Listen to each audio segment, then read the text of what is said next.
एक मुबारकबाद मैं आप लोगों को देना चाहूँगी, एक अच्छी खबर है।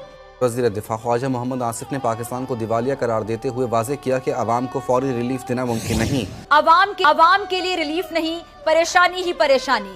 बिजली, गैस, पेट्रोल महंगा, मजीद टैक्सों का झटका। हुकूमत कर्ज लेकर तनख्वाहें दे रही है और इस वक्त अवाम को रिलीफ बिल्कुल भी नहीं दिया जा सकता। अवाम को कुछ अरसा मुश्किलात का सामना करना पड़ेगा। कभी कोई आता है, हमें ये भाषण देता है, कभी कोई दूसरा आता है तो हमें यही भाषण सुनने को मिलता है। पता नहीं कि कैसा नाजुक दौर है कि खत्म होने का नाम ही नहीं लेता है। जवान बूढ़े हो गए हैं लेकिन मुल्की मसाइल खत्म नहीं हुए। तेरी बातों में ऐसा उलझा दिया मेरे पिया, अब आजा रे मेरे पिया। तेरी बातों में ऐसा उलझा दिया, अब आजा रे मेरे पिया। अब करें ना महंगाई कम, सब आपको ही देख रहे हैं शहबाज शरीफ साहब कि आपसे उम्मीद है, आप वजीर आजम है, लेकिन अब तो हुकूमत महंगाई के लिए नए धमाके करने जा रही है। पहले सिर्फ पेट्रोल बम था, मगर अब खबर यहां तक है कि हुकूमत ने कर्ज लेने के लिए IMF को यकीन दहानी भी करवा दी है कि वो गैस के टैरिफ भी बढ़ाएगी। मजबूरी है। জয় হিন্দ বন্ধুরা, আমি দীপ আর আপনারা দেখছেন আপডেট ইন্ডিয়া। বন্ধুরা, এই মুহূর্তে ভারতের ঘরের ভেতরে চলছে ভোটের প্রস্তুতি বা ভোটের আবহাওয়া। তাই জানেন এই মুহূর্তে ক্ষমতায় থাকা সরকার আর বিপক্ষীয় পার্টি একে অপরের উপর দোষারোপকে দেওয়া বা একে অপরের ভুলগুলো ধরে বা ক্ষতিগুলো ধরে বা যেগুলো দুর্বল পয়েন্ট আছে সেগুলোকে ধরে একে অপরকে বলা, এটা তো কমন ব্যাপার, এটা আপনারা জানেন।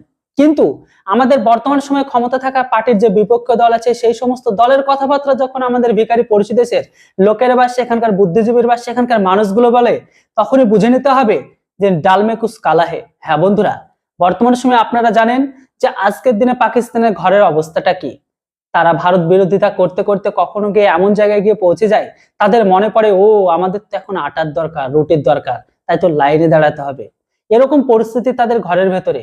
এমনকি এই মুহূর্তে পাকিস্তানের ঘরের ভেতর থেকে এক মন্ত্রী নিজেদেরকে দেওয়ালিয়া ঘোষণা করে দিয়েছে। হ্যাঁ বন্ধুরা, তো এই মুহূর্তে তারা ভারতের যখন সমালোচনা করছে বুঝতে হবে যে ডালমে নিশ্চয়ই কোনো কালা আছে, কেননা আমাদের বিপক্ষীয় পার্টির সাথে সেই পার্টির লিঙ্ক থাকলেও থাকতে পারে। যেটা হোক, ওটা তো পলিটিক্স দিক চলে গেল। পুরো ভিডিও ক্লিপটি দেখে নিন আগে। कहां से देगी गरीब अवाम?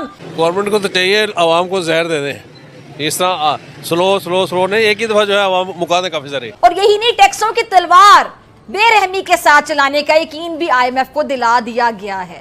टैक्सों का बोझ जो पहले ही नाकाबिले बर्दाश्त है बेचारे गरीब तबके पे, इसमें अब नए टैक्स लगाकर मजीद इजाफा करने की जो IMF को यकीन दहानी करवा दी गई। गरीब बेचारा जाए तो कहां जाए, और ये सिलसिला रुकने वाला नहीं है।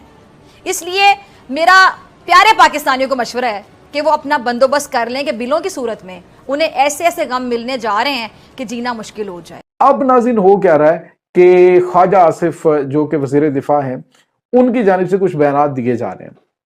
आपको पता है कि जो PDM गवर्नमेंट है उसमें जब हम हक़ाइक़ सामने रखते थे तो कहा जाता था जी ये गद्दारी के जुमरे में आता है, ये पाकिस्तान को डिस्टेबलाइज करने की कोशिश है, तो डिस्टेबलाइज जो बंदा करने की कोशिश करेगा उसके खिलाफ केसेस होंगे और उनको जो है वो जेल में डाला जाएगा। और बहुत सारे लोगों को डाला भी गया जिन्होंने कहा जी कि पाकिस्तान दिवालिया हो गया है, लेकिन इन्होंने कहा जी कि हमने अपनी सियासत की कुर्बानी दे दी है, पाकिस्तान को दिवालिया होने से बचा लिया है, तो हमने जनाब बड़ा काम कर लिया है। और इसी चक्कर में इनको जो है वो नई बारी है वो भी मिल गई। अब नाज़रीन, ख्वाजा आसिफ ने एक बड़ा बयान दिया। उन्होंने कहा जी मुल्क दिवालिया हो चुका है। नाज़रीन, ये आम शख्सियत नहीं, मुल्क का वजीर दिफा कह रहा है, जो कि आप ये कह लें कि जो शरीफ खानदान की किचन कैबिनेट है उसका हिस्सा है ये, और ये बहुत अहम तरीन लोग हैं। और उन्होंने कहा जी पाकिस्तान जो है वो मुकम्मल तौर पे बावजूद इसके कि IMF जो है हमें डील भी दे रहा है, सारे मामलात हैं, लेकिन इसके बावजूद आपको बता दें कि जी पाकिस्तान जो है वो डिफॉल्ट कर गया, पाकिस्तान दिवालिया हो चुका है। लिहाजा अवाम हमसे किसी किस्म के रिलीफ की उम्मीद ना रखे, हमने कोई रिलीफ नहीं देना। हाँ, अलबत्ता जब स्टेबल हो जाएंगे तो उसके बाद फिर हम आप लोगों को रिलीफ देंगे। अब इसकी रेमिफिकेशन और असरात आलमी मालियाती इदारों और पाकिस्तान के रिश्तों पर क्या होने हैं, इन्वेस्टमेंट बैंक्स इसको कैसे लेंगे, दुनिया की स्टॉक एक्सचेंजेस कैसे लेंगी, पाकिस्तान के इंपोर्टर पर क्या असर होगा, पाकिस्तान के एक्सपोर्टर पर क्या असर होगा, ओवरऑल कारोबारी दुनिया के ऊपर क्या असर होगा, डॉलर और रुपए के रिश्ते पर इसका क्या असर होगा, और इसके साथ साथ ओवरऑल पाकिस्तान की इकोनॉमिक आउटलुक के ऊपर इसके क्या असरात होंगे, वो तो मैं माशी तजिया निगारों को उस पर पर बात करने दूंगा, लेकिन जो इसकी सियासी साइड है वो मैं आपके सामने रखता हूं, क्योंकि चंद ही हफ्ते पहले तक याद कीजिए यही तमाम के तमाम लोग हमें ये बताते थे कि हमने रियासत बचाई है सियासत की कुर्बानी देके। आपको चंद हफ्ते पुरानी वो प्रेस कॉन्फ्रेंस याद नहीं है जो लाहौर के गवर्नर हाउस में नवाज शरीफ साहब ने बैठकर की थी। शहबाज शरीफ साथ बैठे थे, सामने बिल्कुल लौंडा लपाड़ा जी बैठे थे और उनके साथ सुहेल वड़ाइच साहब, मुजीबुर रहमान शामी साहब और बहुत सारे अकाबरीन बैठे थे। और वहां पर बैठकर ये बात की थी नवाज शरीफ साहब ने कि मैं हुकूमत नहीं लेना चाहता था, लेकिन फिर मुझे बताया गया कि पाकिस्तान दिवालिया कर दिया है इमरान खान ने, तो इसलिए दिवालिया होने से पाकिस्तान को बचाने के लिए मैंने शहबाज को कहा, मतलब कि शहबाज शरीफ को, कि शहबाज निके ये नहीं होने देना, सियासत जाती है तो जाए, पाकिस्तान को बचाना है। तो फिर हमने पाकिस्तान को बचाया और पाकिस्तान को दिवालिया होने से बचाया और पाकिस्तान की इकॉनमी को बेहतर किया, वरना पाकिस्तान दिवालिया हो जाता।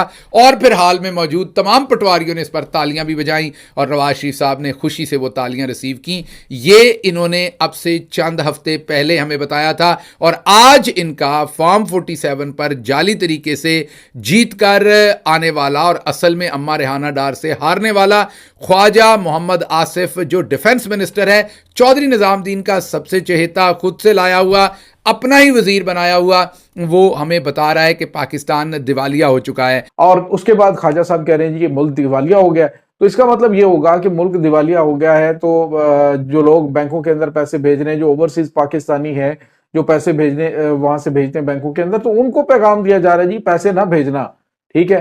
पाकिस्तान के अंदर जो लोग हैं उनको दिमागी तौर पे जो है वो परेशान किया जा रहा है कि जी मामलात हमारे कंट्रोल से बाहर निकल गए हैं, इसलिए हमसे कोई उम्मीद ना रखिएगा। दूसरी जानिब नाज़रीन आपको ये बताते चलें कि अब जो एक और बड़ी चीज है वो ये है कि ख्वाजा आसिफ साहब ने एक और बड़ा बयान दिया। उन्होंने कहा है कि जनाब अमेरिका जो है वो हमें कह रहा है कि ईरान के साथ हम गैस उधर से नहीं लेंगे, तो हम पे अगर आपने ईरान के साथ गैस पाइपलाइन मंसूबा मुकम्मल किया तो हम आपके ऊपर पाबंदियां लगा देंगे।